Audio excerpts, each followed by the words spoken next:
Well,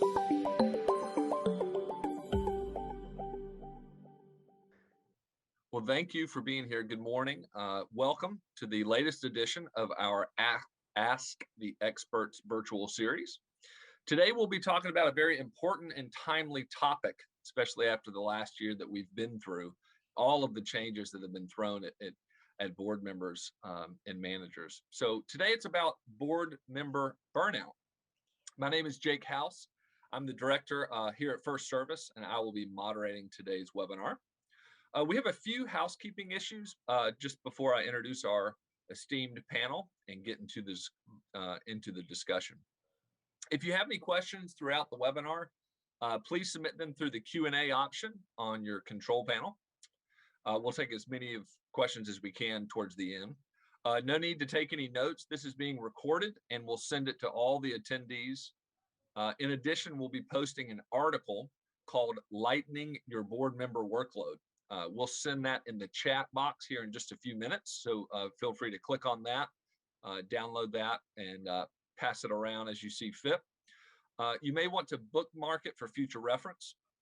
We've gotten some great feedback from both new and seasoned board members that this has been really helpful to them and other board members. So we've got a great program for you today. So let's dive in. Joining me are our two presenters. We have Gail Bernucca, who is the board president at the Plaza Harbor Island. We also have Nick Karastinos, who's the general manager there at the Plaza Harbor Island. So Gail, would you like to take a few seconds to say hello to the audience? Sure. Thanks, Jake. Good morning, everybody. Again, my name is Gail Bernucca. I have been board president at the Plaza since 2010 at turnover. I will just say that it's been a wonderful experience working with Nick, who has been our property manager since then. Looking forward to talking to you all this morning. Thank you, Gail. Nick? Yeah, good morning. I'd like to thank everyone for joining this webinar series today. My name is Nick Karastinos. I'm the general manager for the Plaza Harbor Island. As Ms. Bernucca alluded to, I've been the manager here for the previous 10 years. Prior to that, I was working with First Service as a portfolio manager and several other sided properties. So I look forward to, hopefully giving you all some of our accomplishments, some of our challenges, and I guess the reasons why we've been able to have the success that we've had at the Plaza Harbor Island, and looking forward to it. Excited to be here. Thank you, Nick and Gail, for being here and taking time to share your insights. So as North America's property management leader, we know that even the most passionate board members can face burnout, again, especially after this year that we've had, and if the workload becomes too overwhelming. Gail and Nick are here to answer your questions and share best practices for establishing role clarity in your community, what board members should be doing to be successful, and what community managers should be doing successful, and how to stay in those lanes, both among the board and with your property management team. Managing board workload, addressing board turnover, especially in today's climate, as we've said a couple times, and of course, board burnout, how to avoid it, manage it if you're there. And we know that everyone on this call is going through a different experience, so we want to be able to answer as many questions as we can. And we've taken questions that have already been submitted, and that's kind of what will drive our conversation here today. So let's get started. Our first board member asked, what tools or protocols can our association put in place to manage board workload? So I guess I'll take that first, and Nick, you can just add on. Nick produces a weekly update for all of the board members that comes out on the Friday of each week. He'll go into more detail of what that is, but it's pretty much an update of what's happened over the past week, ongoing projects as well, status updates, and depending on what is on the docket for the time being, he'll ask us questions and we will respond, so everyone is aware of what's going on as one group. Yeah, that's correct. Overall, I may find myself being repetitive throughout the webinar series. We've established a great relationship, and we're very clear and consistent in our communication with the board and with the members.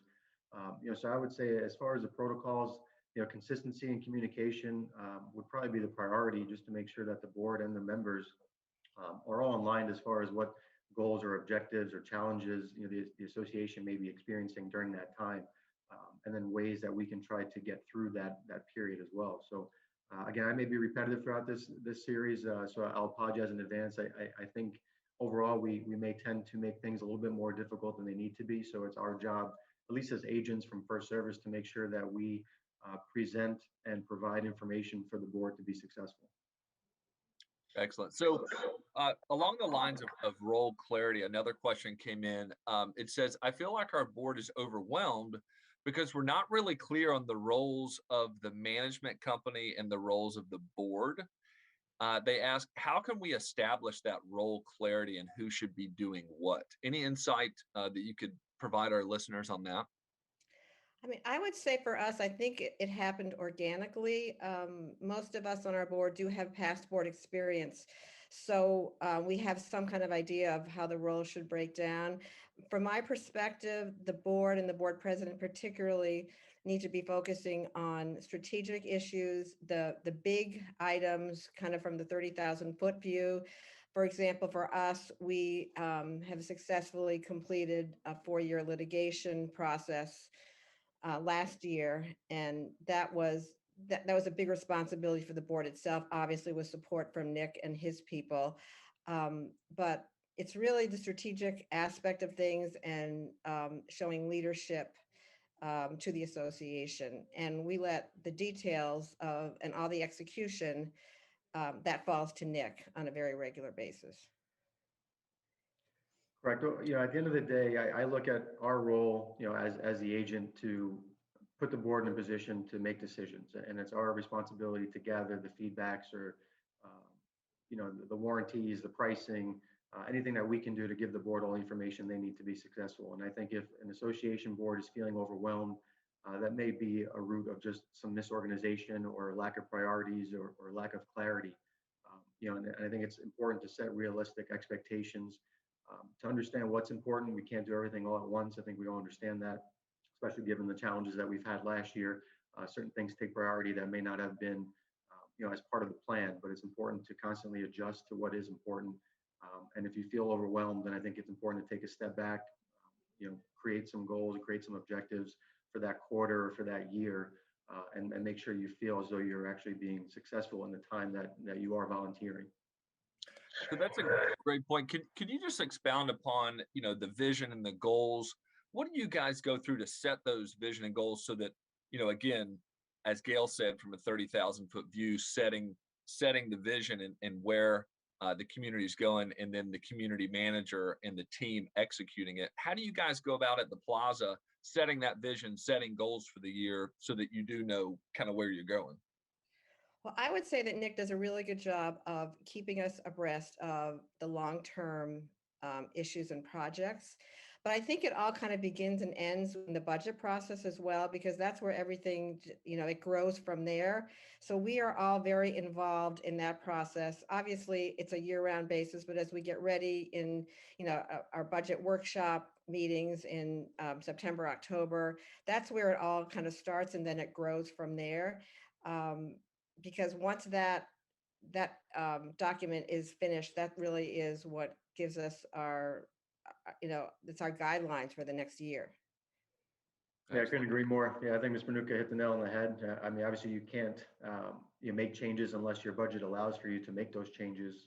So whether it's our operating budget that fluctuates throughout the year, and more importantly, even your reserve schedule and your reserve budget that will typically outline what your expenditures should be in the next 1 year to 30 years. I mean, we try to focus within a 5-year window and ensure that we're properly prepared to take on whatever HVAC, roofing, remodeling expenditure. So you can create a plan, but financially you need to be able to execute that plan. So I would agree that your budget and your workshop meetings to adopt your budget are a great tool in order to set those goals for the next year.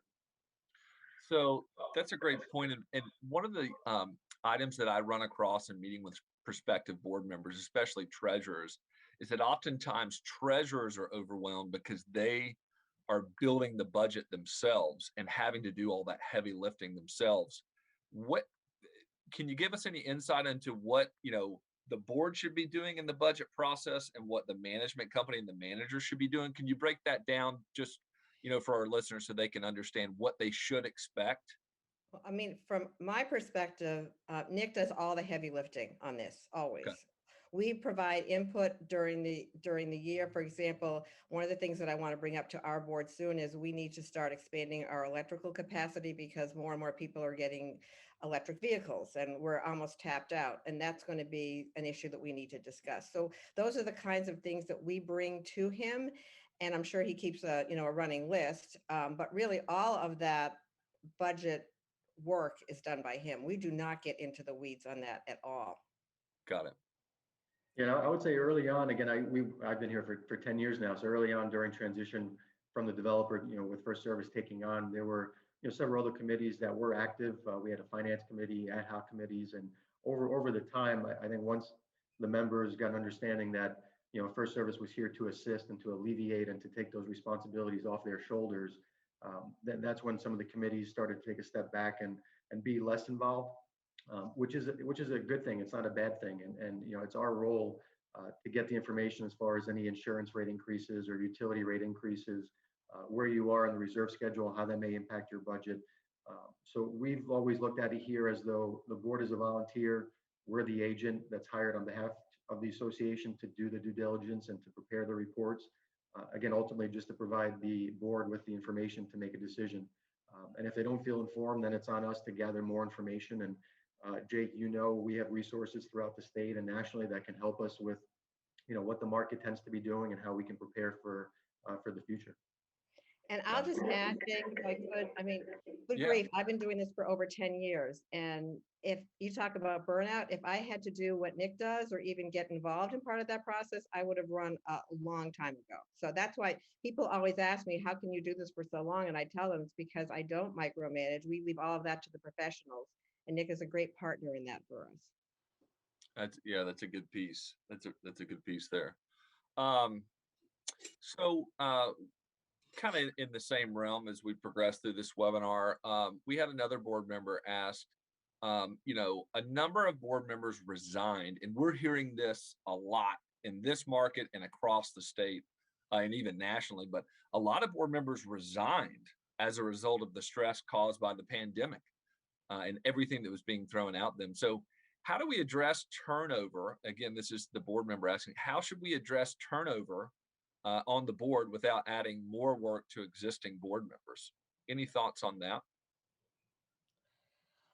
I would just say you almost have to be proactive to try and make sure that doesn't happen or minimize it to the best degree that you can.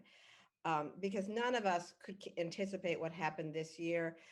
We did have turnover. We had one person who decided not to run again this year. We did not have anybody resign. And that person who did end up not running again, it was just he was overwhelmed at work. He's a contractor and he got super busy.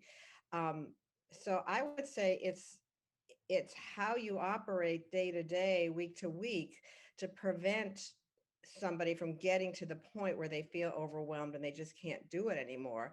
For example, when COVID first hit, we consulted with our attorney and realized very quickly that we could have emergency meetings without inviting the whole association. And we did that on a weekly basis for the first several months. And we were always just kind of questioning everything we did and making sure that everybody was on the same page. Again, like Nick said, it always comes down to communication. And then the communication flows down from us to the entire association. But I would say it really communication is the be all and end all of everything. Yeah. Yeah, we've been very fortunate here again, and it always hasn't been easy. So we're not trying to pretend that it is easy. It's still work, and it's still dealing with the community, and you have different opinions and different emotions and different interests. So it's always a challenge to get everyone in line to understand what's in the best interest of the community. We've been fortunate not to have a whole lot of board turnover here. We've had many board members that have served for 6 or 8 years, and in Ms. Bernuca's case, almost 10. And I think that just goes back to our roots and that, we're consistent in our communication and keeping the community involved and informed, whether it's through the monthly management reports and having open forum during the meetings. We try to create a real sense of transparency with everything it is that we do, so that there are no surprises, and everyone is on the same page. And while they may not agree with a direction or an approach, we feel if we're being upfront and honest and communicating that in advance, at least there's no surprises. And I think that leads just to success. But I think I said it earlier, if someone feels overwhelmed, it may just be, just misorganization, or just not putting certain things on a priority list that need to be. But you also have to make sure you have the right people on the board, and ones that are committed to what's in the best interest of the community, and not necessarily having a single agenda item where once they maybe accomplish a certain task or goal, then they feel as though they've accomplished what they need to, and they will go about their lives. So it's important to find the right people, and I think that goes with myself being here. It's been a good fit, and we've been in other situations where we've had other managers that may not have been a good fit. So with board members and with managers, I think it's important to establish that partnership and that relationship, and I think that just goes back to just the consistent communication, so that there are no surprises. So, Nick, you bring up a really good point about making sure you have the right board, right? I mean, because they're elected, to the board. So how do you ensure, two questions really, how do you ensure that you have the right people on the board? I would imagine there's some recruitment involved there. And what qualities make up a really good board member? Gail, you've been on the board for 10 years. You've seen board members come and go. Who are the most beneficial to, folks to have on the board, and how do you get them onto the board? Well, I think it's people who have set aside personal agendas. That's very important. And typically, it's pretty easy to identify those individuals. So you can eliminate those as quickly as possible.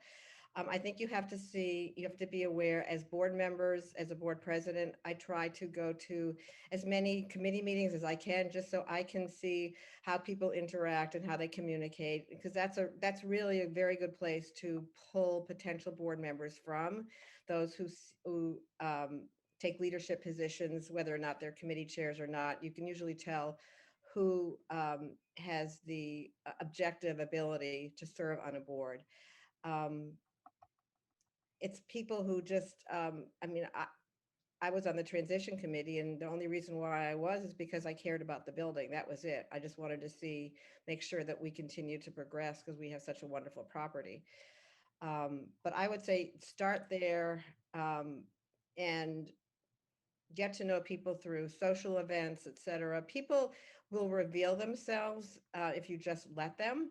One of the things I said about the pandemic is, whether good, bad, or indifferent, people have shown themselves to be who they are during the past year. So that's another good way of looking at potential board members. I think it's been pretty transparent this year to see who could take on a leadership position. And we need strategic thinkers too, and that's not easy.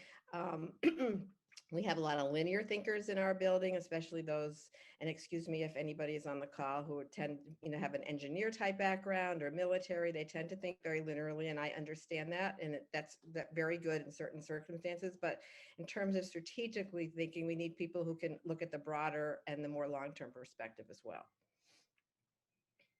Yeah, and to elaborate, this is funny. It's ask the experts, but I think an expert, to a certain degree, understands that they do have limitations and that they aren't experts in everything. And it's important to surround yourself around, whether it's colleagues or board members or vendors or contractors, that can, again, assist and guide you to accomplish what your goal is, and understanding that, we do not know everything, but we can try to get the right answers or the right people to get us to that decision.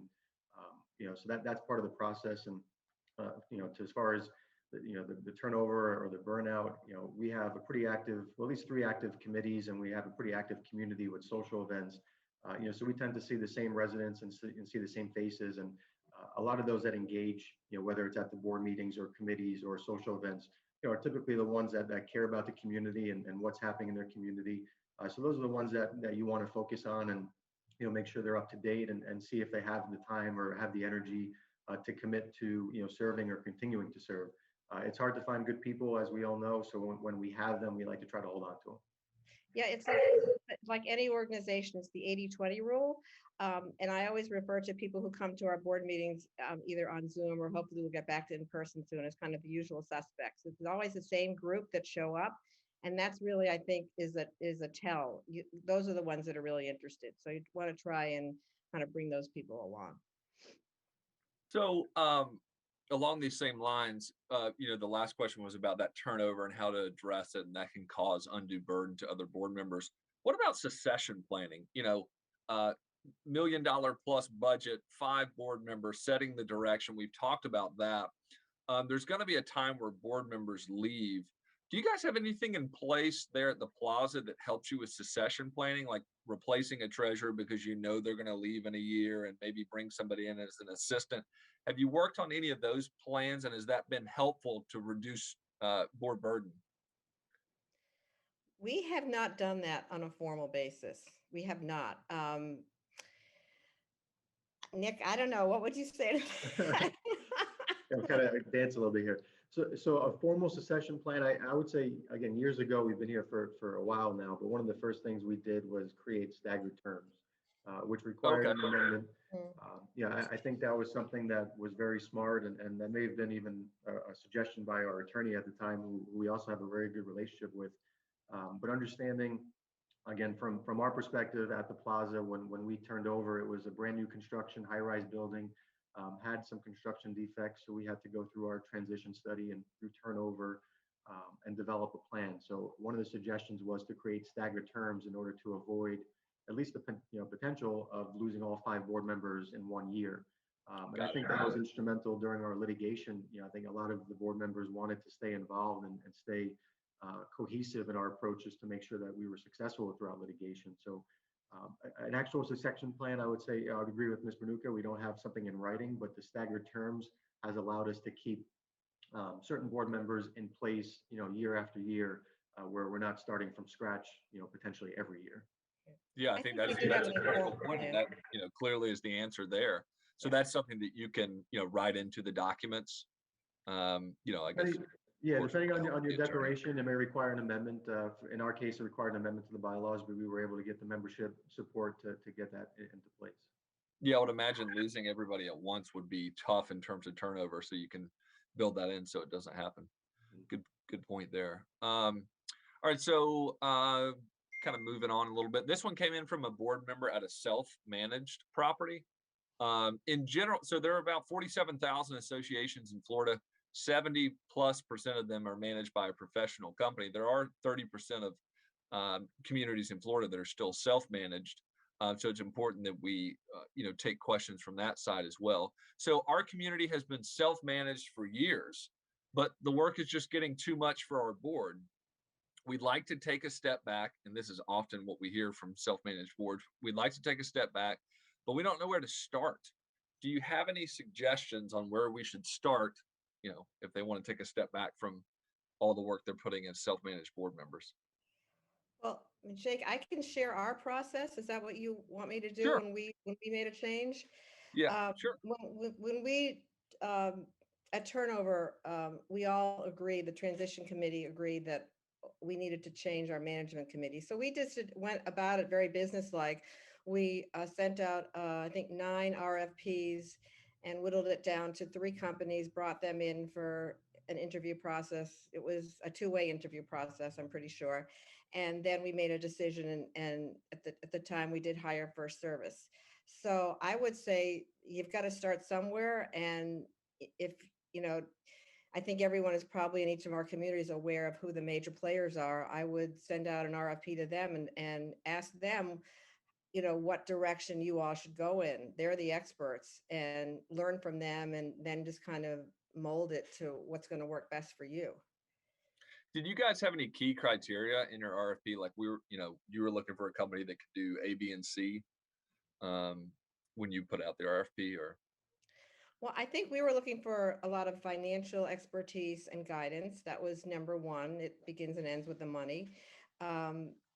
We were looking for people with experience. It's all about relationships. So we were very tuned into the players that we interviewed, and because it's a partnership. That's really what it comes down to.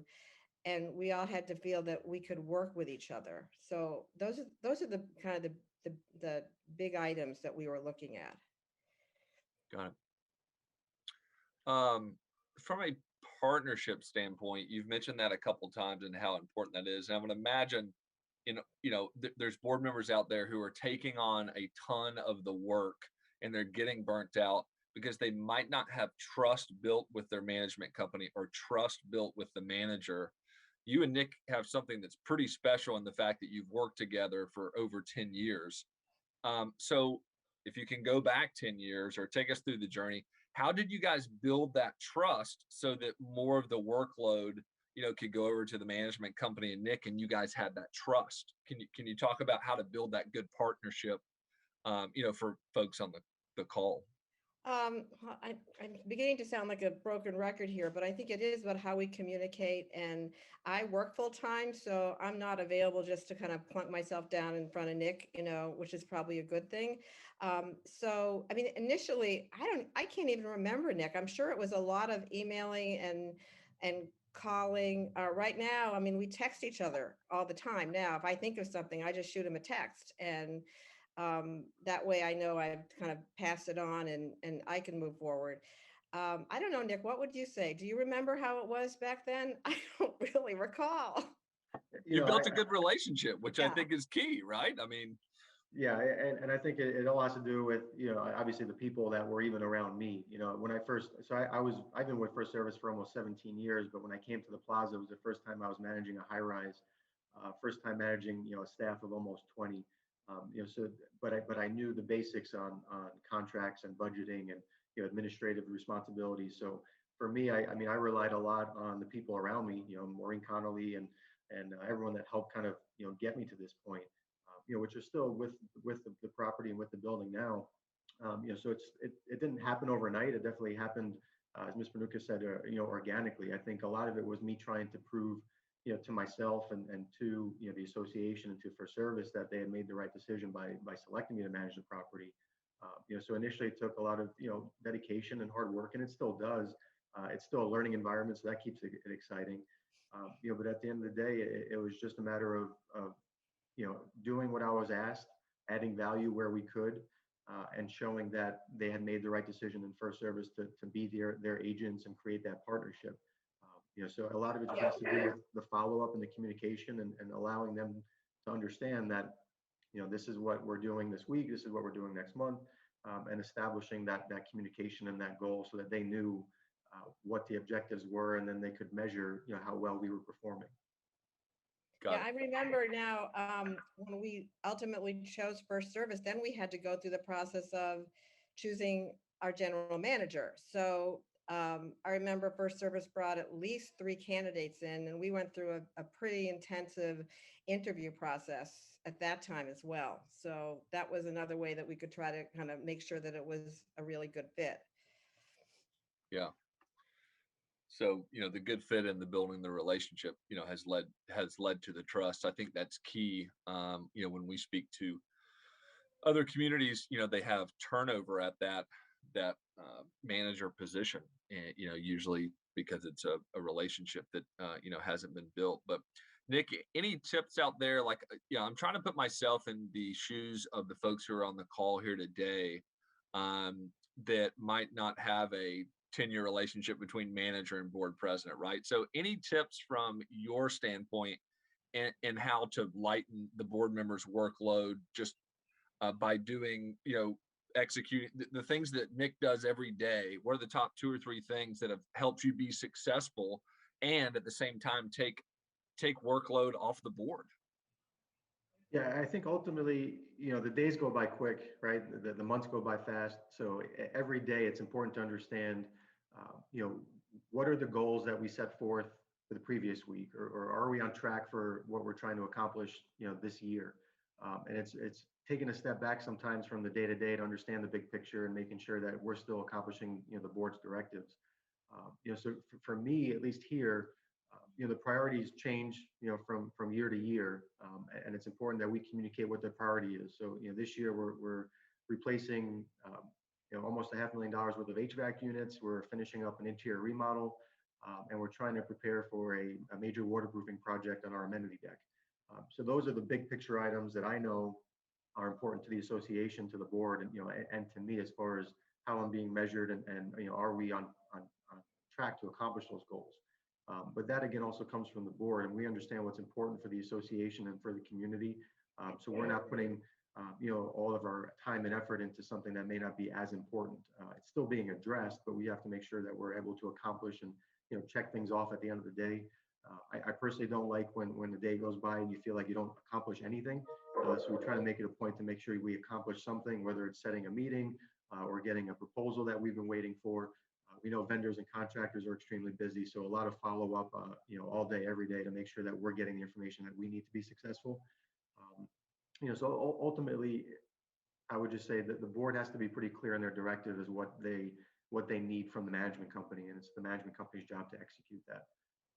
Yeah, Jake, if I could add here, I think if there's Please. any one word that kind of describes how the board acts and then how we want it, to kind of flow downhill to property management is intentionality. So we have to be very clear about what we want, and everybody stay on the same page and be intentional about making sure that we achieve those goals and get those projects done or whatever it is. And sometimes, as in our litigation, it took 4 years. So, you've got to just put your your head down and work at it, but staying consistent to those goals and be intentional about them, I think is really the key to success. Yeah, absolutely. And Jake, So I hear this a lot from other board members or maybe managers out there that they feel like they're micromanaged.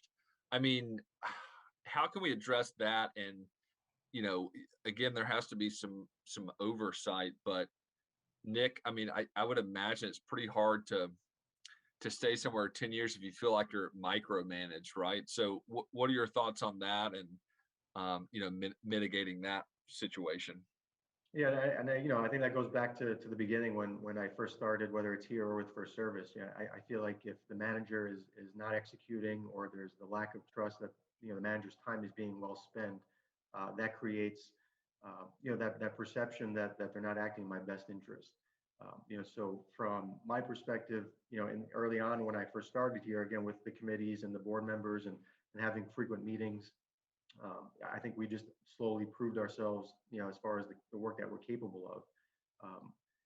At this point, I'm not micromanaged, and it's great because, again, from the board perspective, they're volunteers, right? We all know they're not paid agents. They're doing this out of the kindness of their own heart and for the best of the community. So, like typical volunteers at any venue, they deserve, obviously their time also, and that's how I look at it. So for me, Ms. Manuka is again working full time. We have other board members that have worked full time. So communication, weekly reports, if things are urgent, they go out right away. Just so that they are informed and they're not caught by surprise. So again, it takes some time to get there. I know years ago we've established our SMART goals, which I would encourage every association to do, whether every year or on certain topics. Again, you have to find a way to measure your success and not just have days or months go by that aren't accountable. So putting together a SMART list as far as what specific need do we have? How do we measure that? Is it attainable? Is it realistic? Those types of tools, again, to measure the board success and the manager's success. And over the course of time, things just kind of happen organically, and the board and the manager develop that relationship and partnership where it's just an understanding as far as what your role is, what our role is, and how we can kind of make the community successful. Yeah. One of the things that I hear, on the road and meeting with boards, is that they'll have 3 and 4 hour meetings, and I would imagine that would burn board members out, right? And so there's these long, drawn out meetings. Nick, from your perspective, or Gail, we can get you in on this too, but like that, do you guys have 3 and 4 hour meetings? And to tell us about how to prepare for a meeting so that it can be efficient, so you're not wasting people's time and you're also getting business done at the same time. Yeah, again, so I'll go back to how I like to conduct it and how the board has adopted it, right? Because it's still a board meeting. But we've created the environment here where board members and managers will set the agenda depending on what is important at that point in time. We prepare weekly reports and monthly manager reports and attach all the information so the board has it in advance. That same report goes out to the residents in advance. So again, everything is transparent. Residents know exactly what's on the agenda, what costs we're experiencing as an operating, as a reserves. And what we really try to do, I guess, at the end of the day is anticipate the questions and the answers and provide the information so that as someone is reading through the report, that they understand, is this taken care of? Are we funded? What are the plans for the following years? So it goes back to the communication and just setting the expectations for the community moving forward.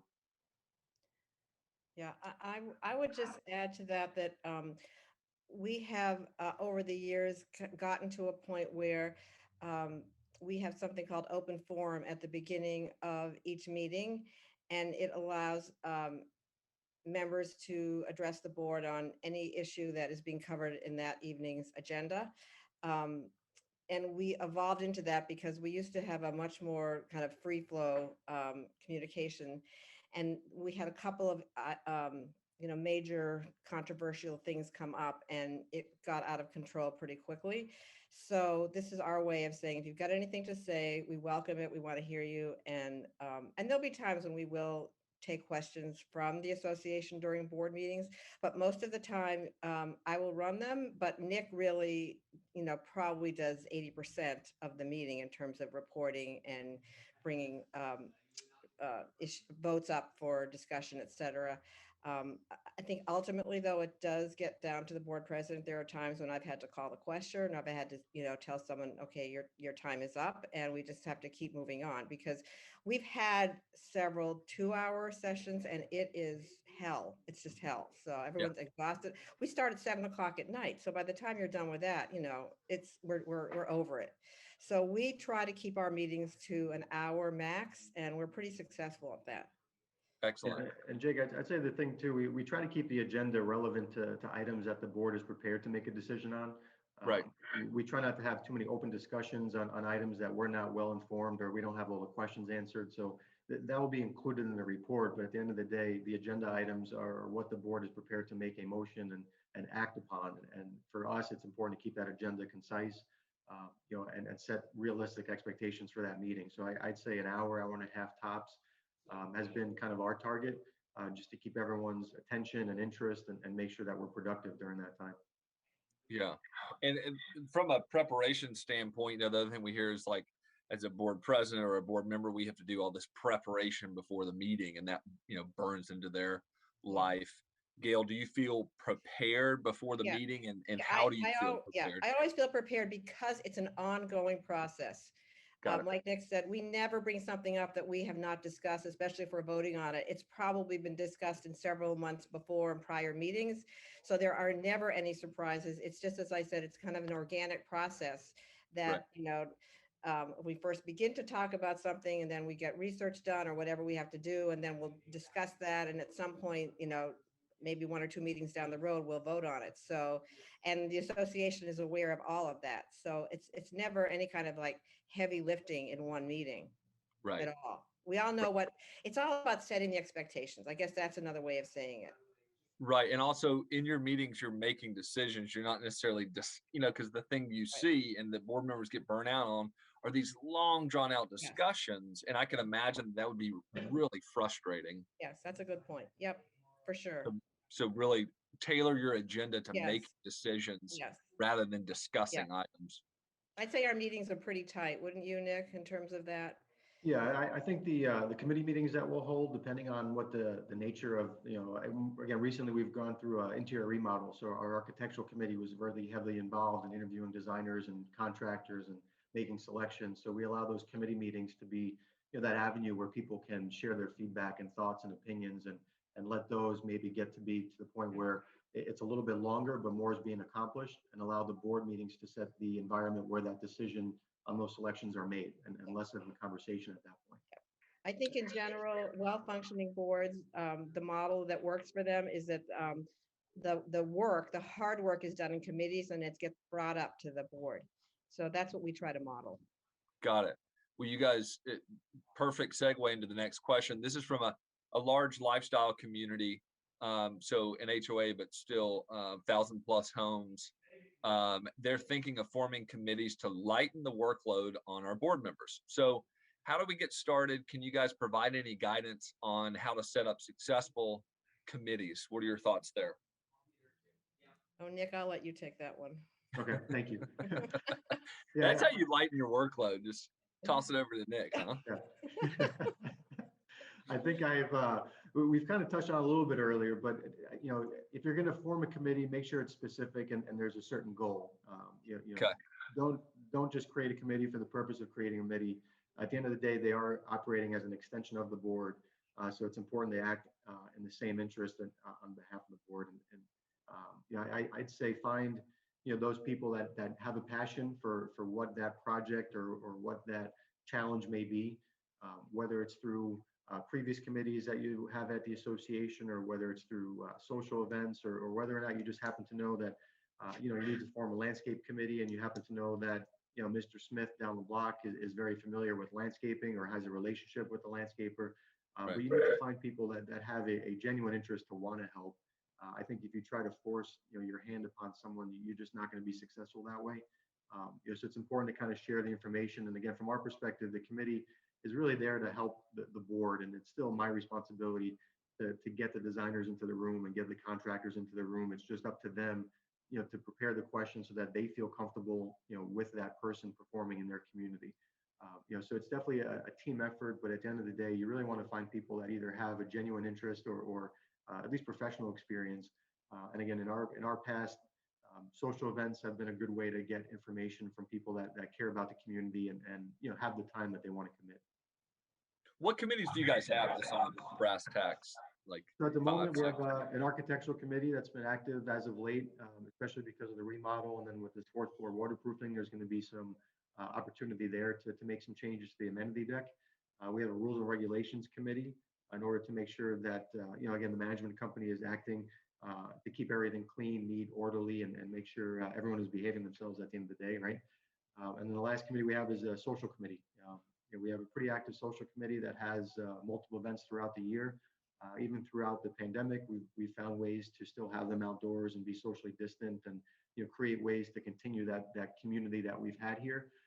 We've had the singing in the palm court and entertainment for musicians, to celebrating the first responders, and making sure that we as a community appreciate what those have provided to us also. So those are the three that we had. We've had finance committees before, and most recently we had an ad hoc committee, which is great for having a specific task and wanting something to provide assistance that may not fall under architectural.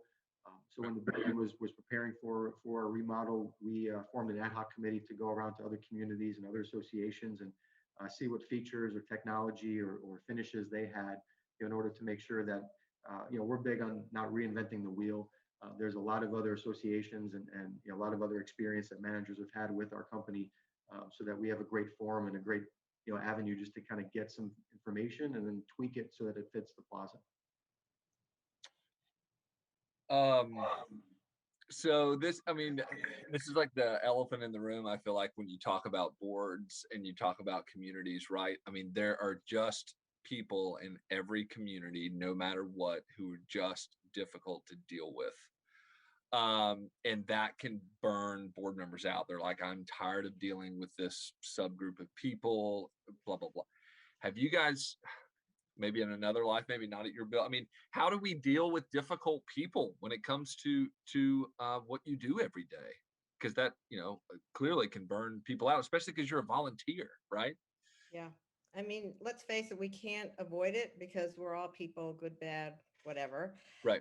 But I've learned, conflict resolution is a big, it's like top of mind issue these days. But I would say that one thing that I've learned when dealing with someone who can be a little bit obstreperous or just difficult to deal with, I will pull them aside or maybe go have coffee with them or something and say, just help me understand, where you're coming from or what you mean by this, and just help me better understand, so then I can take that and then kind of go from there and bring it to the the bigger group. And that I found that successful. It does help kind of stop the movement forward to some degree. And then, over the long term, it's trying to mitigate those people by recruiting, healthier type individuals for your board and for your committees.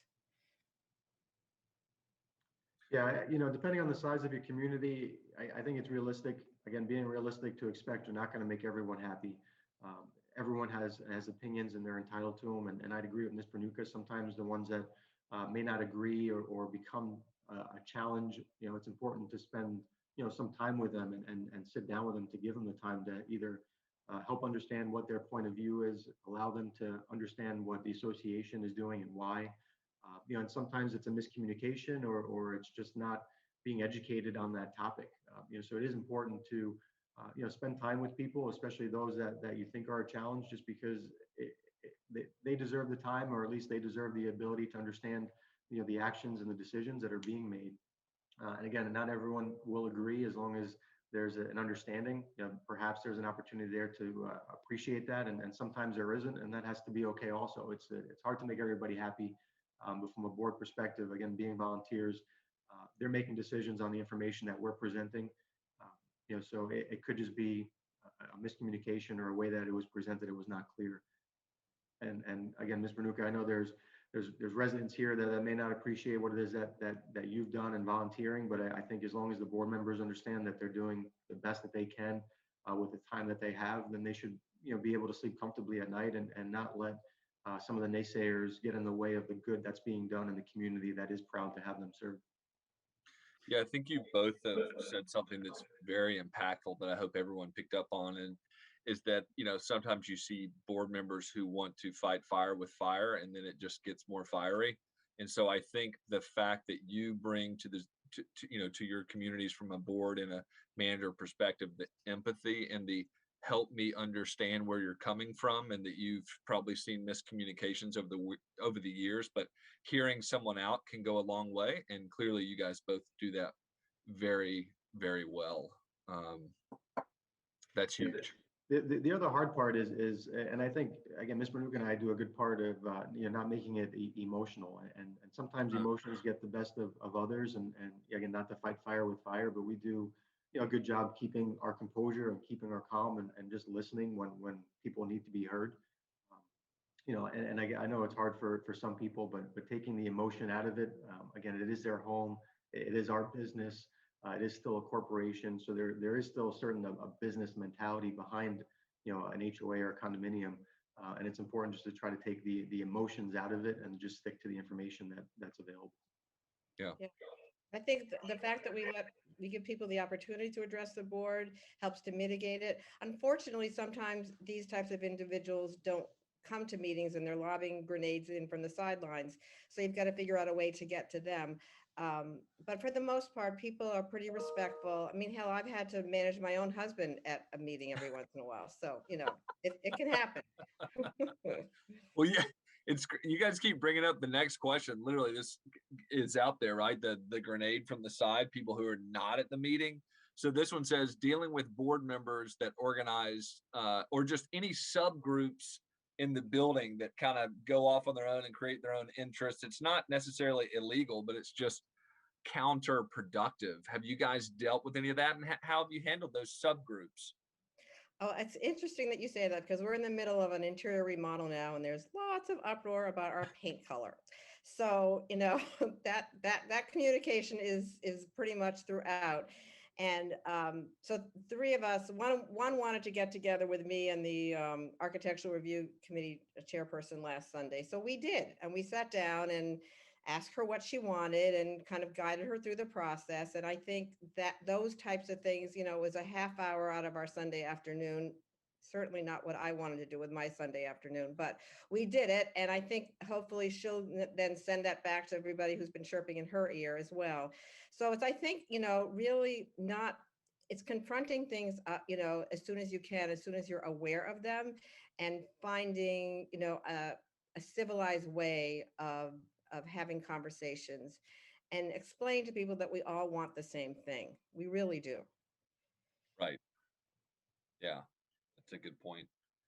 Um, Okay, social media, another elephant in the room that it's just a hot button topic. So this one's boards and board meetings are getting progressively more aggressive towards homeowners, neighbors, and managers, resulting in burst of anger, name calling, obscenities, and Facebook nastiness. Board member, again, this can wear out board members. Board members are not willing to have this put out on social media. And as a side note, it's not really good when a lot of stuff's going on social media about a specific building, especially when it comes to property value, which Gail, as a realtor in Tampa, I'm sure you can, the communities that are well functioning, the ones that are not from a culture standpoint. But how do we get professionalism back into the community with regards to social media? So that's interesting because we just came through an election cycle, and several of the people that were running wanted to start, an official Facebook group for our building. We haven't done that for, I think, the reasons that you have just espoused, but I think we may have to go ahead and do that. So I mean, we haven't even talked about it yet, but I think we're going to have to put down a set of rules that's going to have to be monitored and administered by somebody who is objective and will, deal with things that are inappropriate as soon as they come up. I think we're going to kind of go to school on this from other people at this point. I don't know, Nick, have you given this any thought? Because I think it's coming. Yeah, I think from our perspective, um, when I hear the question, I guess my initial reaction is, perhaps those people feel like they're not being heard, or no one is listening to them. So they're trying to find a venue or a way to get their point or their message across. So similar to the previous question, if there's an opportunity to have a sit down or discuss, what that topic may be before it gets, out of line, and obviously where there's smoke, there's fire, and I'm not big on social media myself personally. I like to deal with those that are close to me, whether it's by phone or video or whatever the case may be. And I guess my reaction is, those people may not feel like they're being heard, and they're looking for a way to voice their opinion. So I try to pull them aside, get to understand their perspective, or what challenges they may be having, and really at the end of the day offer our assistance if we can provide it. We're okay, and I think we've accepted the fact that, again, we're not going to make everybody happy, but if we're presenting information the way it's intended, then hopefully, again, I know not everybody will understand, and will perhaps choose a different way, or put their energy in a different area outside of their home. But don't be afraid to have a confrontal conversation with a resident, and again, do it in a public space, or wherever you feel comfortable, in a lobby or at a restaurant, and just be people, be human, listen to each other. And again, like Ms. Maruka said, just make sure that everyone understands that we all want to do the right thing, but not everyone has the same opinion. So it is a challenge, and hopefully we can all respect that. And I would just add that in our building, oh, I'm sorry, in our building specifically, Nick has an open door policy. So I think many of our residents, and sometimes, to the point where it can be a time drain for Nick, but many of them feel very free about going down and just, sharing their opinions or whatever their, top of mind issues are. And Nick is very patient about, sitting down with them and making them feel valued and respected. Yeah, and And I would imagine I'll say just real quickly, this is very minor. I make sure all of our correspondence that goes out, is usually finished with, please let us know if you have any questions, concerns, or comments, right? And we welcome feedback. We understand that, we may make mistakes, and we are human, and we try our best, but obviously at the end of the day, there's still a lot of other residents, depending on your community, that may have a different opinion, or have a point that they'd like to make. So we welcome the feedback, whether it's via email or during our board meetings, just to make sure that everyone has an opportunity to be heard. Yeah, definitely. Eleanor, as we kind of wind this down, I've got a final question, but has anything come through on the chat, or anything else you'd like to add before we move to kind of closing statements? Yeah, we received a number of questions, and you guys have done a phenomenal job in answering a lot of them. I'm going to go ahead and share a few in the interest of time. So someone submitted, what are the pros and cons of a large board? What is the ideal number of board members, and what does that really depend on? Ultimately, I think it's going to depend on your bylaws. It will give you a typically a range. I think hours specifically are 3 to 7. So we've settled in on 5, and we've had 5, since we've all been at the building. Depends on the size of your property. I guess it's hard to say, but your declaration and your bylaws will outline at least what guidelines you have to follow, and then I would work within those parameters. You've got to keep it manageable. I can't even imagine having more than 5 on our board or and it really depends on the organization. I've served on boards where, we have 23 members on a board, and there are certainly bigger ones. So it really just depends on what you're trying to accomplish. But, on something like condominium life, I would think you want to keep it small and manageable, because it can get out of hand even with, a small number. Yeah, it's a great opportunity to form committees that would be productive and also be extensions, depending on people's time and availability, and also their experiences. Yeah. Okay, here's another question. Some boards limit which officers can speak with the manager, while others allow any officer to interface with the manager. What seems to be a best practice? I would just say that would make me really nervous, limiting communication. Now, having said that, you have to have a manager who is willing to make him or herself available, but I would not be comfortable setting up, obstacles or roadblocks from the get-go. I think that probably sets a really negative tone. Yeah, I think what we've done, I believe in our contract, Ms. Bernucca as president, it would be my direct point of contact. When other board members want to discuss whether it's personnel or projects, always open door, always transparent. I think it gets to be a little tricky, and maybe this is where the question was geared, as far as if you have different board members given different directives and how to handle that and how to manage that. And I would say, I would document that, put that in my weekly report, make sure the board collectively understands maybe some questions that are specific that may not be in line with what our goals are, to see if that's something that the manager needs to take action and make that a priority, or if it's something that maybe the board collectively does not agree with, and maybe that's something that can be addressed later or tabled. So again, right now our board is in line, and we understand what our goals are for this year. And if for some reason there was something that didn't align with those goals, then I'd make sure the board's involved and understands, to see if it's something that requires the attention. I don't think you want to turn off a board member or say their opinion, doesn't matter. That's not the case. It's just, you want to be clear as far as what your directives are as a group collectively, and not on an individual basis. And we don't always agree, the 5 of us. I mean, there are many times when we do, but there are often times when we don't. And I think we all we're very courteous and respectful of each other. And especially at a board meeting, everybody has the opportunity to speak and express their opinion. Yeah, I'm sensing a theme here, in that more communication, more transparency is going to help, the process move along. And I try to lead by consensus whenever possible. There are times when I have to, step in, but for the most part, that's how I think we try and operate. Yeah. Thank you for your feedback. Let's go ahead and take one more question. Okay. One aspect of preventing board burnout might be a good orientation and onboarding for new board members. What is your advice for onboarding new board members? Well, I mean, in the state of Florida, people have to go to a training program. So that, I mean, it begins there. And Nick coordinates that with all new board members. Beyond that, that's a really good question. Nick, let me think about that. You take it from here. Yeah, so I would say, again, going back to how maybe you recruit or how you gain interest from other individuals, you want those people to be ones that have attended board meetings in the past, that read the reports. Again, I think being a board member is, someone elected you to act on their behalf and their best interest. The information that the board receives is not different than the information the residents receive. So the transition really just becomes more of a vote than the information changing. The information is always consistent. And as Ms. Bernucca alluded to, I know our attorney will have board workshop meetings for the purpose of new board members to understand what their responsibilities are, maybe what limitations they have, what their roles can be, Those are offered frequently throughout the year.